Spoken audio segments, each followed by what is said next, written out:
High! আজ অনেকদিন পরে তোমাদের সাথে এই চ্যানেলে মিনি ব্লগ শেয়ার করছি। আশা করি ব্লগটা তোমাদের খুব ভালো লাগবে। আমি ভেবেছি এই চ্যানেলে আস্তে আস্তে মিনি ব্লগ ও বড় ব্লগ দুটোই দেব। কেমন লাগবে জানি না, কিন্তু আশা করি তোমাদের সবার ভালো লাগবে।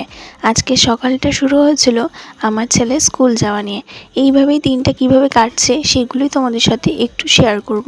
সকাল 5:30টার সময় ঘুম থেকে এখন উঠি, আর তারপরে ওকে 7:30টার সময় তুলে রেডি করি। আজকে দিয়েছিলাম বাড়িতে বানানোই মোমো।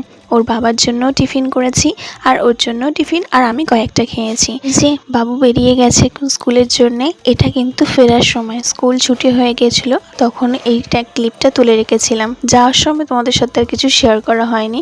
আসার সময় আবারও স্কুলে ঢুকে যাচ্ছে। তো তারপর ওকে নিয়ে বাড়ি চলে আসলাম, আর দুপুরের লাঞ্চ করে তাড়াতাড়ি ঘুম পাড়ানোর চেষ্টা করি, যেহেতু সকাল সকালে উঠে। তার জন্য ওকে খাইয়ে ঘুম পাড়ানোর চেষ্টা করি। এই দেখো এখন ভাতের থালা নিয়ে বসেছি, খাইয়ে এবার ওকে ঘুম পাড়িয়ে দেবো। তো টাটা।